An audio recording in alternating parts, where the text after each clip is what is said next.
Okay. Bismillahirrahmanirrahim. Rabbi syrah li sadri wa yassir li amri wahlul 'uqdatam min lisani yafqahu qawli. Assalamualaikum warahmatullahi. So for this tutorial, as an introduction, I inform you as regards to how I assess your assignment. How is your assignment being assessed? How is the assessment? How will the assessment be done? Okay, first of all, you have to understand these rules as regards to marking the paper. It is not the rule is that when marking the paper, the student's paper, the A should not be more than 25%. That is the maximum. But the reasonable A for any paper is 15% and less. Let's say 10% or even 5%. It depends on that particular paper. If the paper is a difficult paper, for example, evidence, for example, perhaps only 1% or 2% or 3%. If it is a simpler paper, for example, let's say criminal law, perhaps 15%, perhaps, for example, or 10%. If it is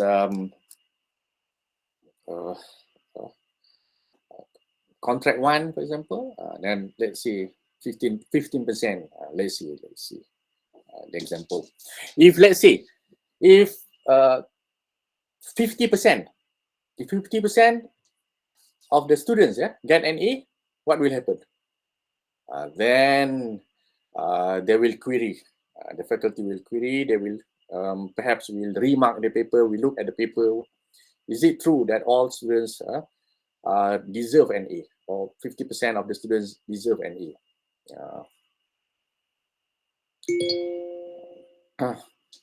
Saling kacau tadi.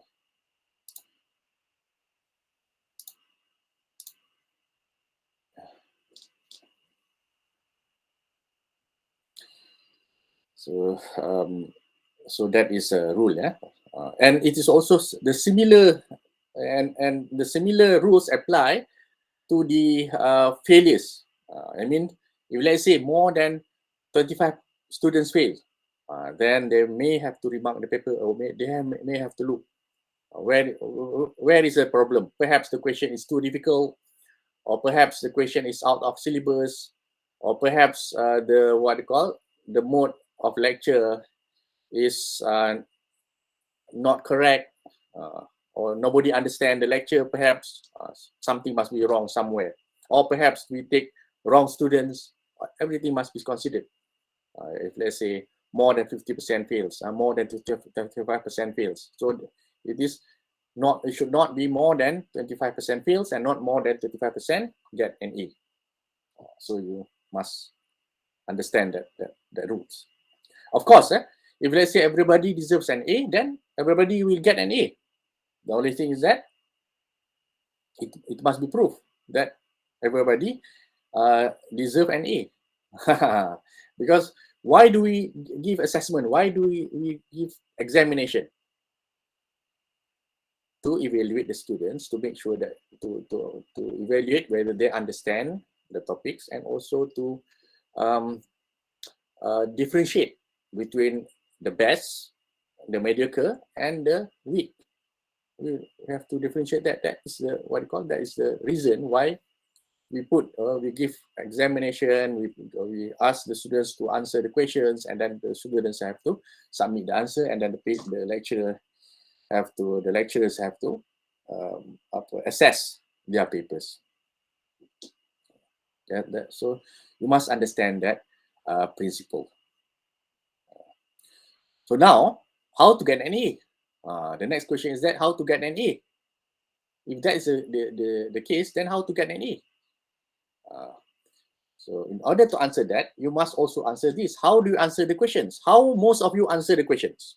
When I give you assignment, for example, assignment 1, assignment 2, or even the final assessment, assignment, how do you answer that question? Of course, most of you, I think more than 90% of you will do the same thing. What is that same thing? They will read the question, and then they try to find the answer. Let's say the question is on the defense of mistake, for example. Let's say this is just an example. Let's say the question is on the defense of mistake. What will they do?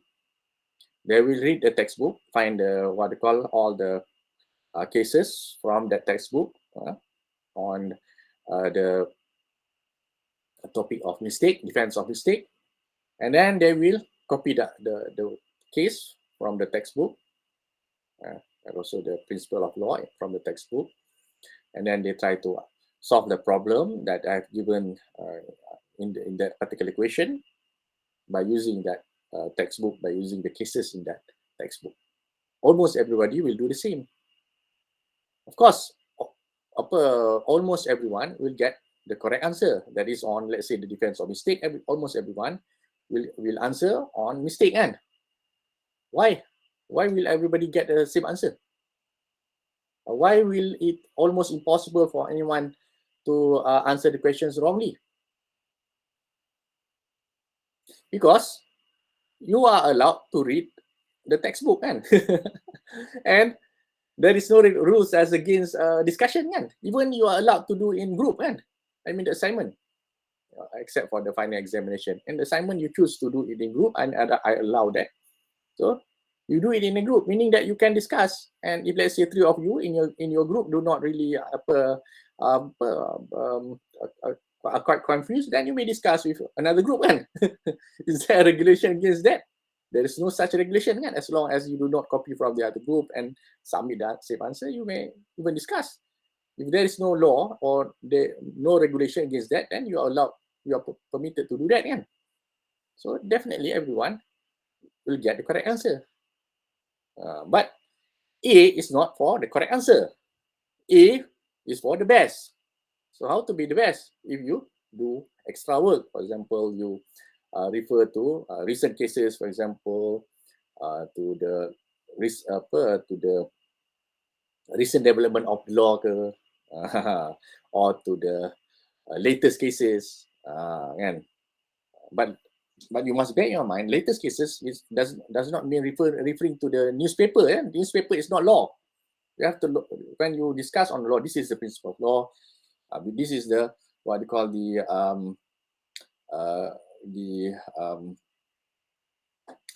details of the law, or the development of the law on, let's say, the defense of mistake, for example. That you have to look at the law report. The case report, when the case is decided by the federal court, for example, and then the federal court decide based on that facts of the case, the federal court makes certain decision. That decision may become the law. Bukan semata-mata tengok dalam surat khabar. That is not the law. That is just the report of what happened in that case, and the decision of that court. For example, he is being hanged because of drug dealing, for example, dealing with drugs, for example, selling drugs. He's being hanged. He's punished with death, for example.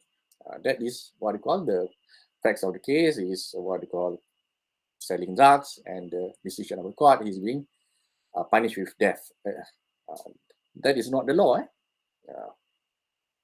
The law is what is being what you call decided in the case in the law report. You have to read the law report. Of course, the easiest way is to find from the textbook. That's why most of you read from the textbook. The textbook they have extracted the writers of the textbook have extracted the law from the law report and then put it into their textbook. It makes it easier for you. That is the simplest way and the easiest way, of course. But of course, when everybody does the same thing, that is not the best, kan? That is the common. But there is a risk. If let's say you try to find the recent cases, there is a risk because you are not well trained. You are not well trained because you do not really go face to face, learning face to face. There is a risk. There is such a risk because I asked the students last semester to do that, and some of them try to do that, but they don't really. They are not able. Some of them, or most of them actually, they are not able to understand or to find. They do not have the ability to extract the law from the law report. Which part of the law report is the law? Is the principle of law? They call that what? Ratio decidendi. Ratio decidendi. Which part is ratio decidendi? Which part is obiter dicta?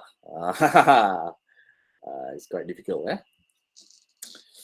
But that is not under criminal law. That is supposed to be solved when you did your Malaysia legal system ke, kan? Introduction to law ke. Because of this pandemic, whereby you do not really go to the classroom, then that may be lack in your learning ability. You may have problem in that particular area.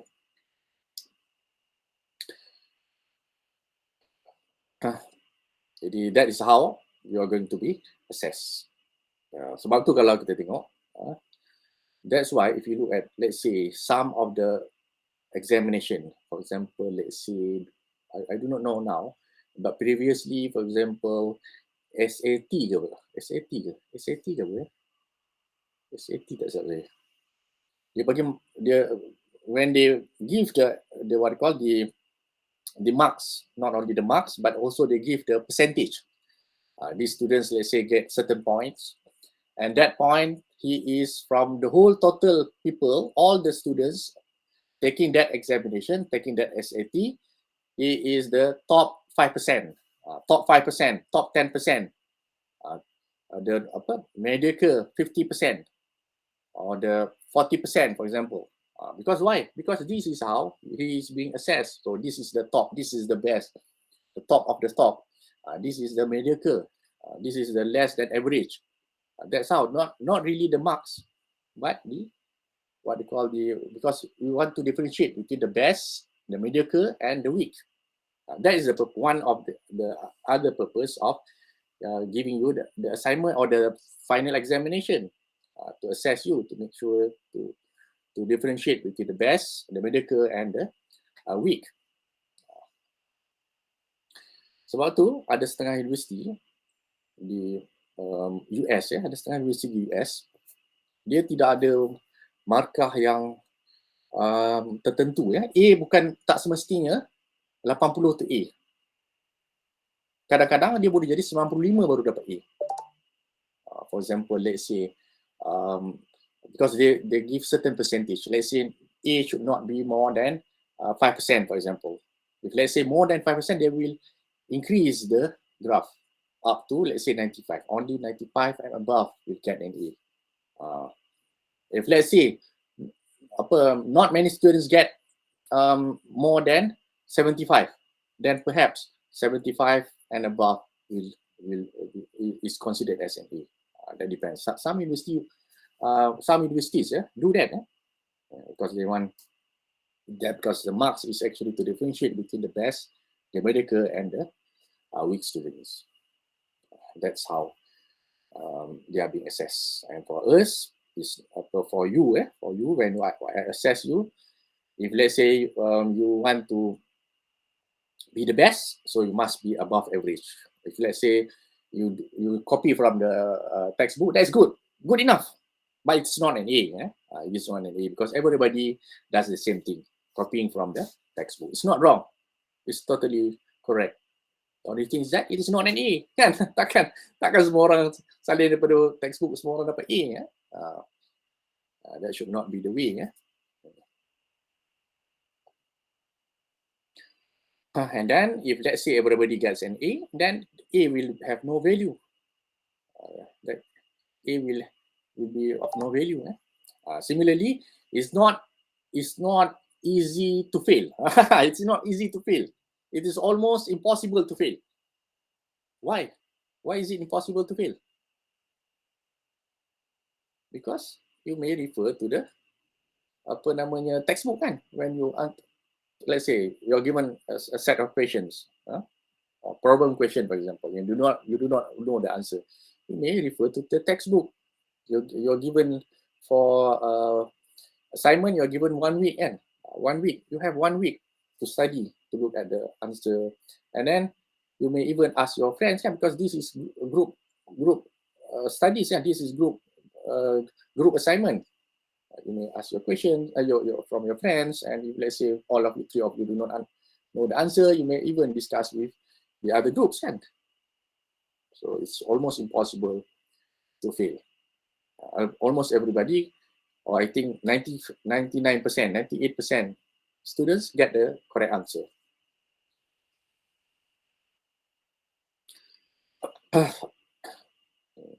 So that is how you're being assessed. Jadi untuk gagal pun hampir mustahil. Untuk dapat cemerlang memang kena buat kerja lebih untuk dapat A. Tapi untuk setakat lulus itu memang senanglah, sebab cara kita belajar sekarang. Tapi itu pun saya tengok ada pelajar yang gagal tau. Untuk paper lain lah. Paper criminal law tak ada.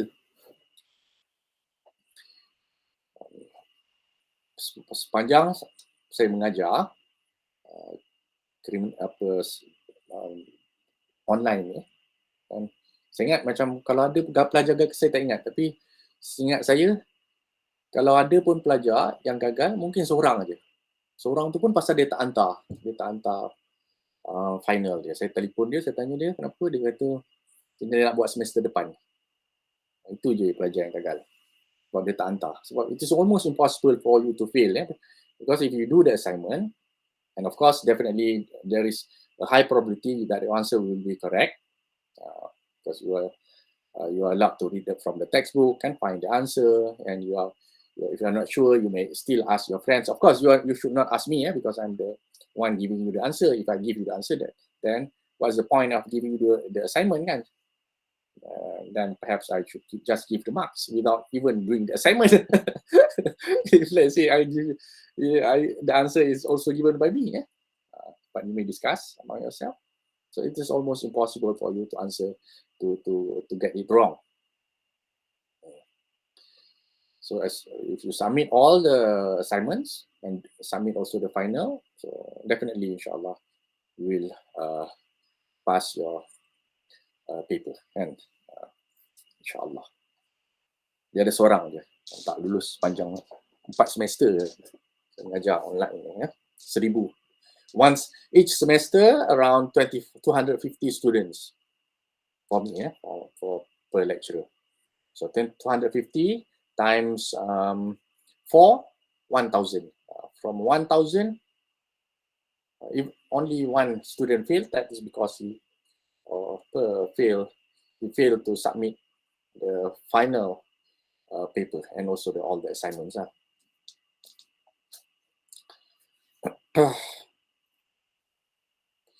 Another thing is that for the final assessment, final or final examination, the time for you to answer the question will be shortened.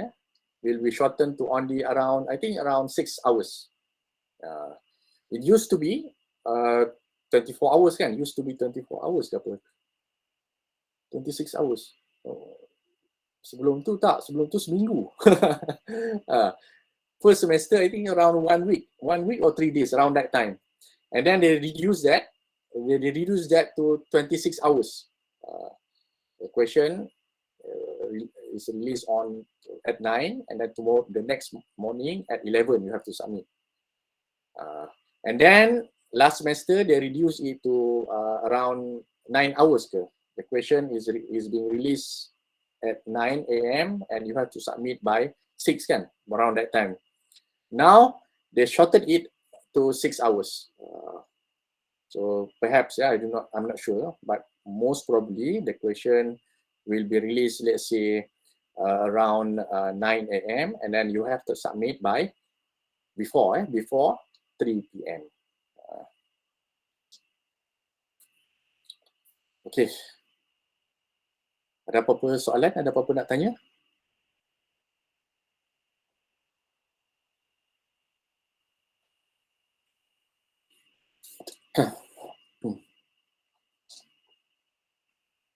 Oh ya, satu lagi kan.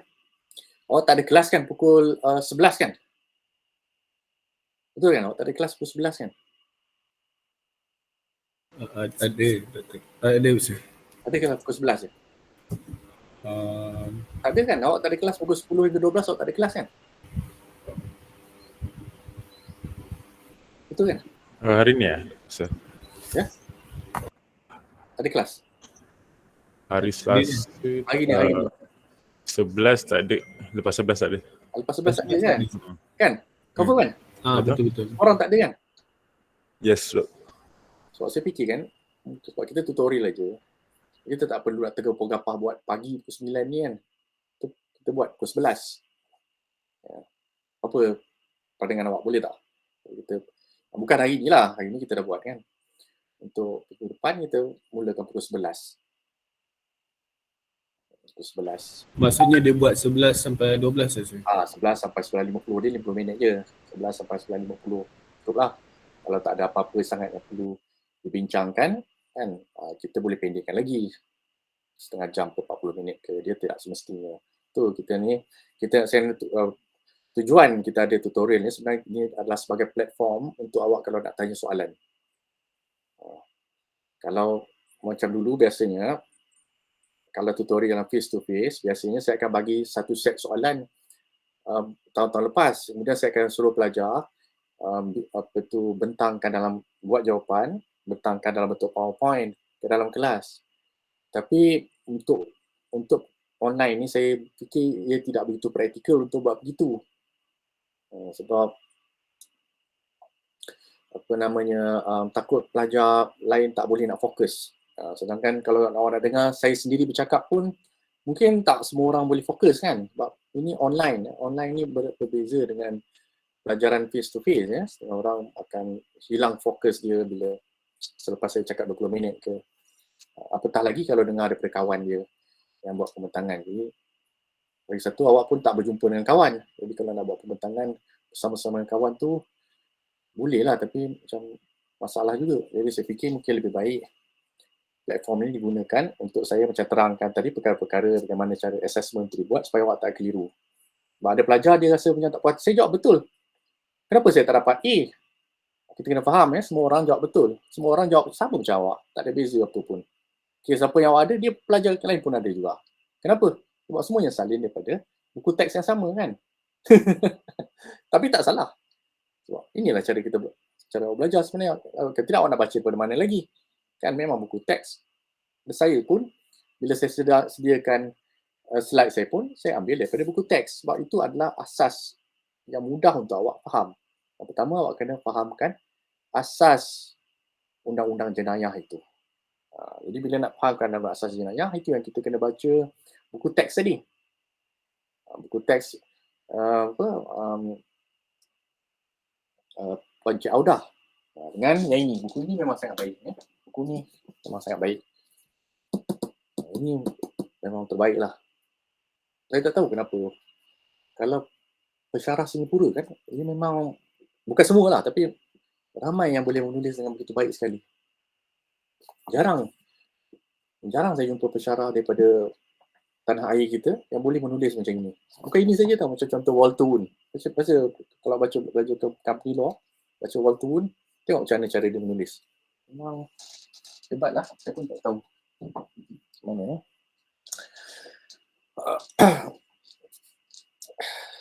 Jadi platform ni boleh digunakan untuk menerangkan, pertama nak terangkan berkenaan dengan perkara ni lah yang kadang-kadang mungkin pelajar tak begitu faham.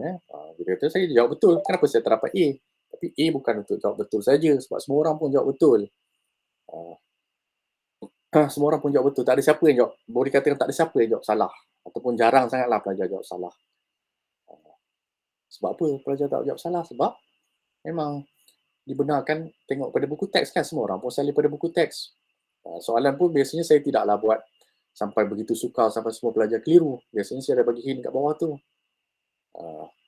Apa dia punya whether the principle of causation has been broken misalnya. So you know that the question is on principle of causation, for example. Jadi memang kemungkinan untuk pelajar menjawab secara salah tu adalah terlalu kecil. Jadi semua pelajar jawab betul. Kes semuanya pun tulis kes yang sama daripada buku teks. Jadi sebab tu saya kena terangkan dekat sini. Begitu ya. Jadi macam mana pelajar yang bagus? Pelajar yang bagus adalah pelajar yang buat lebih daripada itu. Tapi ada risiko bila nak buat lebih. Dulu saya cakap itu saya jadi simpati pula. Saya rasa macam salah pula. Saya suruh pelajar buat kan. Buat research, cari dalam law report. Tapi rupanya bila pelajar belajar online, kebanyakan pelajar sebenarnya tak begitu, tidak ramai ada kemahiran untuk mencari undang-undang tu sendiri. Kalau dia cuba cari kes baru, sebenarnya dia tak begitu pandai dari segi membaca kes ataupun memahami kes tu ataupun menarik prinsip undang-undang daripada kes tu. Sebab bila kita baca kes sebenarnya, kes ni kalau daripada law report, dia ada banyak isu tau. Dia mungkin ada isu evidence, dia mungkin ada isu drugs ke, Dangerous Drugs Act ke. Yang kita nak bincangkan hanya mungkin defense or mistake saja contohnya. Yang lain tu tak relevan. Mungkin bahagiannya sikit je. Tapi nak cari bahagian itu dan mana yang dikatakan itu sebagai undang-undang, prinsip undang-undang yang diputuskan oleh mahkamah dalam kes tu. Ya. Sebab bila mahkamah bincangkan, kalau kita pernah belajar dulu, matrix dia dipanggil obiter dita yang tak ada kena-mengena pun dengan itu, tapi dia bagi bincang, dia bagi persuasif, dia tidak menjadi undang-undang yang mengikat. Dia ada juga dipanggil ratio decidendi, prinsip apa yang betul menjadi prinsip undang-undang tu. Reason to decision of the court, why the court came to that decision. Prinsip macam tu ya. Jadi itulah kekurangan sikit bila belajar online ni. Sir. Ya. Untuk apa tu? Timing kan, kalau maintain 9-10 boleh ke? Boleh, tak ada masalah kalau majoriti nak 9 hingga 10 kan. Sebab kita orang fikir macam awal lagi senang kan. Ya. Ada masalah dari segi masa tu ya. Segi pasal saya takut nanti setengah awak mungkin payah nak kelas awal sangat ke ataupun mengantuk ke kan. Kalau tak ada masalah kita boleh maintain je lah 9 hingga 10. Yang lain macam mana? Memang okey ke dengan tu ataupun nak pukul 11 hingga 12 ataupun nak maintain 9 hingga 10? Maintain. Maintain. Ya. Itu kita kekalkan lah 9 hingga 10 kalau majoriti kata okey. 9 hingga 10 kan tak awal sangat, kita teruskanlah sebab pukul 9 hingga 10 pun sebenarnya dia taklah awal sangat kan, kalau pukul 8 tu je awal. Cuma sebab awak pun lapang pukul 10, 11, 12 tadi kan, saya fikir kalau mungkin lebih baik untuk awak kan, tapi kalau awak rasa lebih baik 9 hingga 10, kita teruskan 9 hingga 10, tak ada isu pun.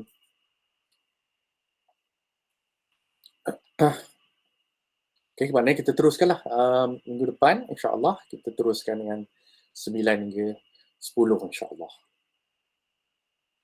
Okay. Ada apa-apa soalan? Ada apa-apa perkara yang awak perlukan ni?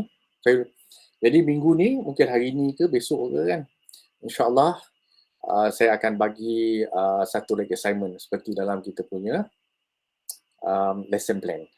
Kalau ikut kita punya perancangan pembelajaran kita, soalan sepatutnya dikeluarkan hari ini kan, dan dihantar pada 17 hari bulan kan. InsyaAllah nanti saya akan keluarkan satu soalan. Mungkin saya letakkan dalam grup WhatsApp tutorial gitu tu ya. Mungkin boleh awak nak buat dalam dengan grup lagi macam yang assignment yang pertama, ataupun awak nak buat secara bersendirian. Awak nak flexibility macam yang assignment yang pertama, iaitu awak boleh buat, kalau yang assignment pertama tu awak boleh buat seorang, berdua atau bertiga kan. Ataupun awak nak semua orang nak buat secara bersendirian. Soalan apa untuk soalan assignment yang kedua ni.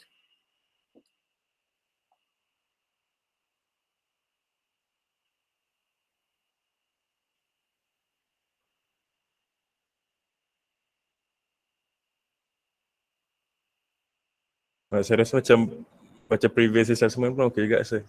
Fleksibel kan, nak individual atau group. Okey, anda saya akan buat macam tu. Oh ya, satu lagi kan. Satu lagi. Bila nanti saya akan bagi markah kan, bila saya bagi penilaian,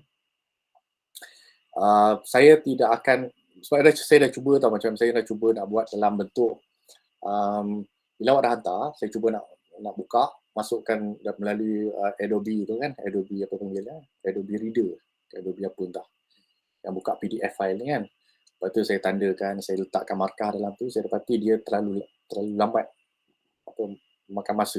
Saya kena download dulu, saya kena buka, lepas tu saya kena tanda, lepas tu saya kena tanda, saya kena cari balik awak punya email yang awak tadi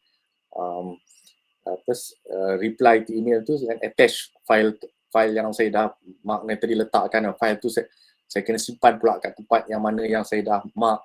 Jadi dia jadi rumit dan makan masa yang panjang ya. Jadi saya fikir saya akan buat macam ni tau. Bila awak hantar assignment tadi, saya akan baca melalui review je.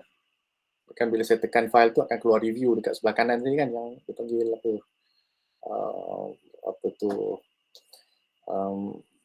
saya akan buka melalui itu. Sebelah kanan je, saya takkan buka dalam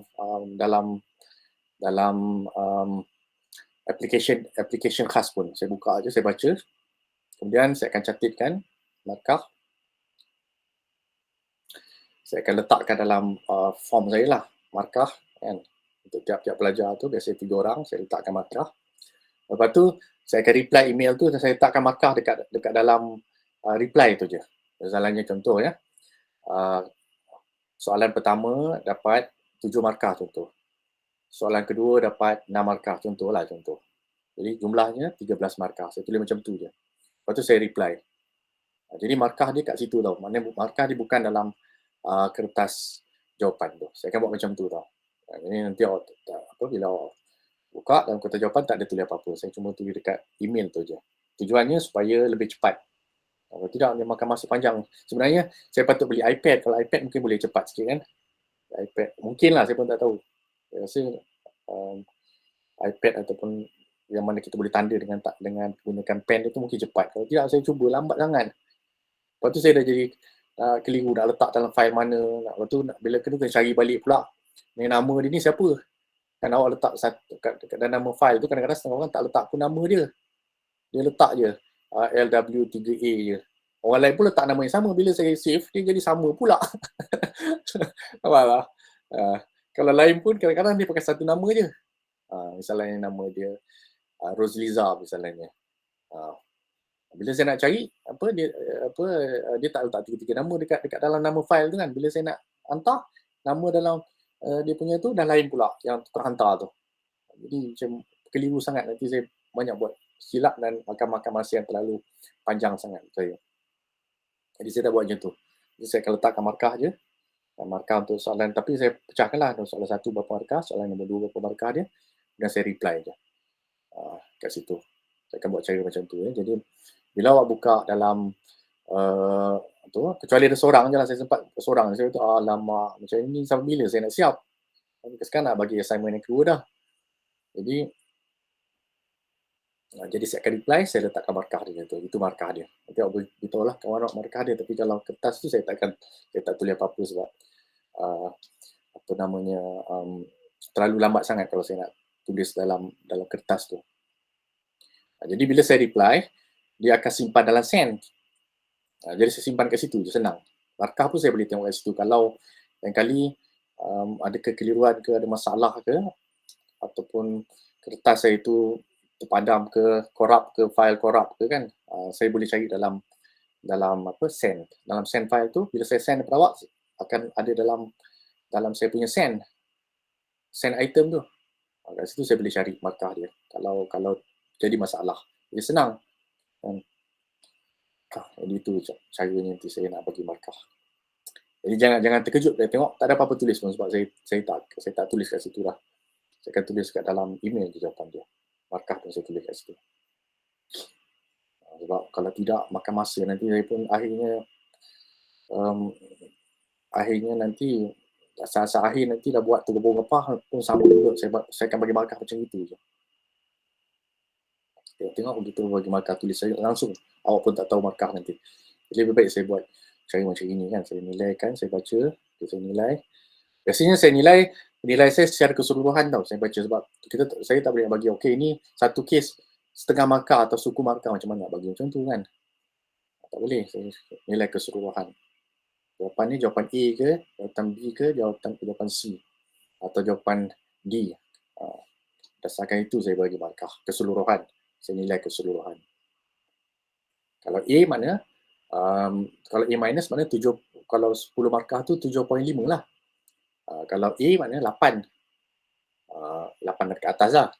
Kalau C 5 kan. Saya nilai macam tu. Jawapan ni jawapan apa? Kalau jawapan dia jawapan C plus maknanya 5.5 ataupun C plus dia menghampiri kepada B minus. Maknanya tapi tak sampai tahap B minus. Mungkin dia dapat 5.8 misalnya contoh. Itu cara penilaian yang saya akan buat keseluruhan sekali. InsyaAllah.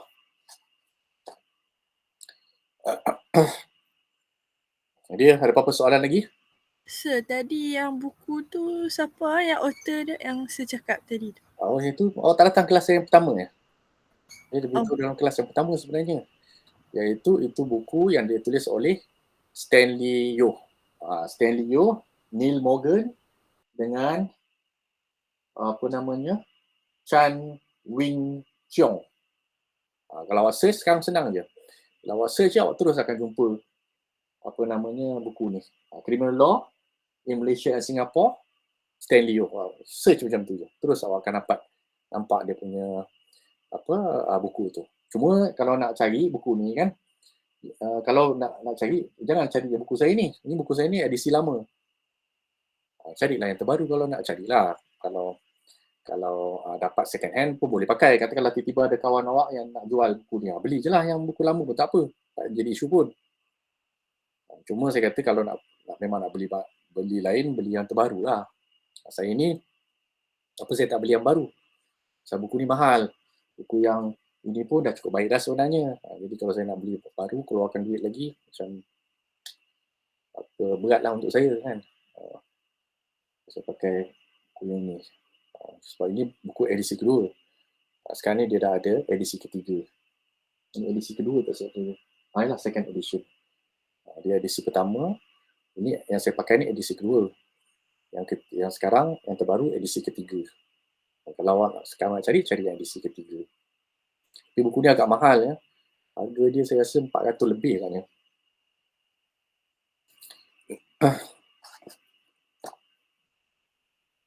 Tapi memang baguslah kalau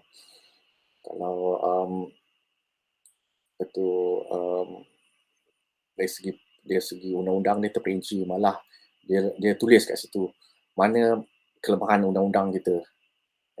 Mana kelemahan undang-undang, mana undang-undang yang patut boleh diperbaiki lagi. Mana undang-undang kita yang mengelirukan, mana undang-undang kita yang mana undang-undang kita dah jelas, mana undang-undang kita yang kurang jelas. Memang bila kita tengok dia menulis memang dia orang yang memang dah kaji benda ni lama lah.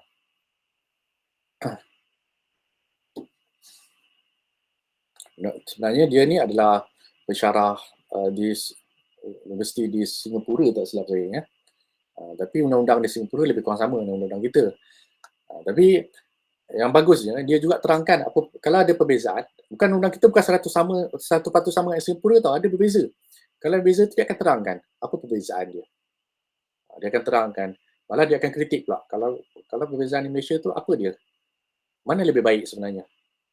Contohnya kan, kalau kat Malaysia kita undang-undang berkenaan dengan pecah amanah ni, kita ada peruntukan yang mana andaian, mahkamah buat andaian, atau bukan mahkamah, undang-undang buat andaian. Kalau dia didapati telah mengambil duit apa benda daripada majikan dia, maka dia andaiannya dia telah mempunyai niat untuk melakukan jenayah tu. Lebih kurang macam itulah. Tapi dekat undang-undang Singapura dia tak ada macam tu. Tapi dikritik lah, maknanya sebenarnya memang betul cakap dia dari segi undang-undangnya, dari segi itu mungkin bertentangan dengan prinsip natural justice, mungkin kurang adil untuk orang ni. Tapi mungkin juga bagi saya, pendapat saya, sebab keadaan negara kita boleh dikatakan terlalu ramai orang yang tidak amanah. Kan? Kalau kita tengok ramai sangat tak amanah, malah kita punya pemimpin negara pun ada yang tak amanah. Apatah lagi lah rakyat biasa kan, pemimpin negara yang terbesar, yang tertinggi pun boleh tak amanah. Atau kurang amanah lah, ataupun dipertikaikan tak amanah dia. Sebab itulah ada perbicaraan kan, kalau tak ada kes, macam mana boleh dibicarakan? Kalau tak ada bukti, maka ada kemungkinan kat situ. Dan telah terbukti pun di mahkamah yang dia ni melakukan penyelewengan kan. Jadi maknanya kalau kita tengok negara kita ni, orang yang paling besar pun dia macam tidak amanah kepada apa yang dijaga. Apatah lagi lah orang biasa ni, mungkin dengan sebab itu undang-undang kita begitu keras ya dari segi dan mempermudahkan pendakwa raya untuk mendakwa kan. Tapi dia sebenarnya kekurangannya adalah dia akan menyebabkan, mungkin ada kemungkinan juga orang yang tidak bersalah boleh disabitkan juga. Kat situ memang tak adil lah. Jadi maknanya itu semua tu ada dalam buku tu. Kan menarik kan? Nampak tak dia punya perincian dia. Itu tak jarang orang yang boleh menulis macam tu, kecuali orang tu memang betul-betul faham tentang undang-undang dan dia kaji undang-undang ni. Dia boleh bezakan sebelum ke perubahan undang-undang dulu dengan sekarang, bila diubah, apa tujuannya, apa kesannya perubahan tu kan. Apa pendapat dia pula tentang perubahan yang dibuat oleh parlimen bila parlimen meminda undang-undang tu.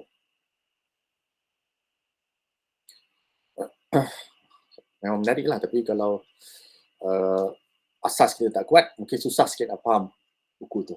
Itu pula kekurangan dia. Macam buku ni simple sangat. Senang nak faham. Kelebihan dia pula, dia senang nak faham.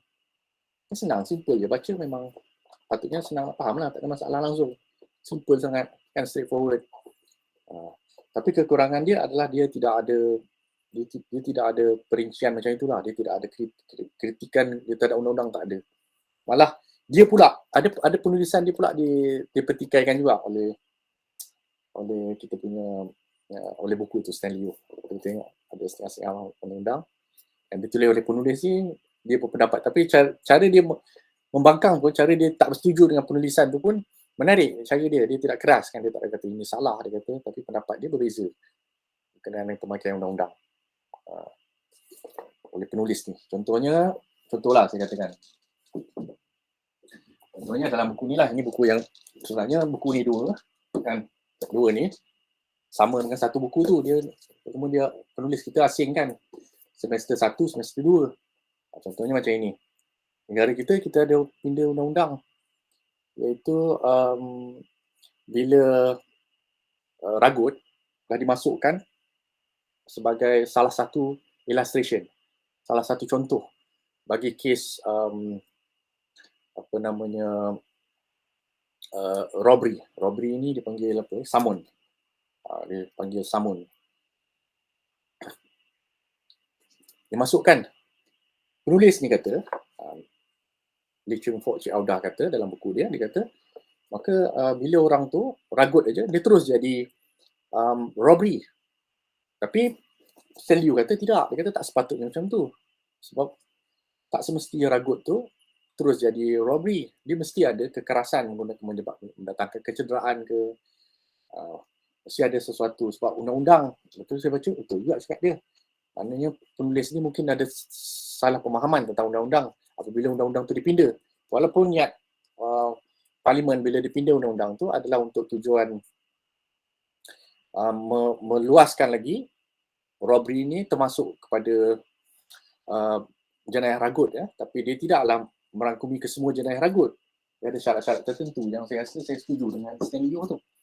Tapi itu semua perincian tentang undang-undang lah yang mana tak begitu penting untuk awak untuk tujuan pemahaman. Kalau betul-betul minat undang-undang memang buku tu memang saya menarik. Tapi kalau untuk pemahaman dia agak sukar sikit, kecuali kita dah kuat asas undang-undang jenayah kita. Jadi sebab itulah saya cadangkan dalam kelas kita utama ni, saya cadangkan baca dulu buku yang pertama tadi, buku teks yang ditulis oleh Puan Cik Audah, Dr. Cik Audah sekarang ni, Dr. Cik Audah. Lepas tu baru baca Stanley Yo tu. Sebab bila dah ada asas, dah faham asas, barulah mudah untuk kita faham buku yang Stanley Yo ni. Sebab Stanley Yo ni dia agak mendalam penulisan dia. Jadi kalau tak ada, kita tamatkan di sini. Kalau tak ada apa-apa soalan, kita tamatkan di sini. InsyaAllah kita berjumpa lagi pada hari esok. InsyaAllah I will see you tomorrow, insyaAllah, for our lecture 8 as usual, insyaAllah.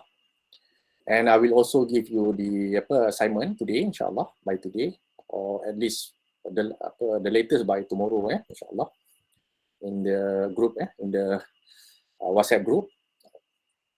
And you have to submit by next week, insyaAllah. And our tutorial will run as usual, insyaAllah, next week at 9 a.m. insyaAllah. Please remember to sign your attendance in the U-Future.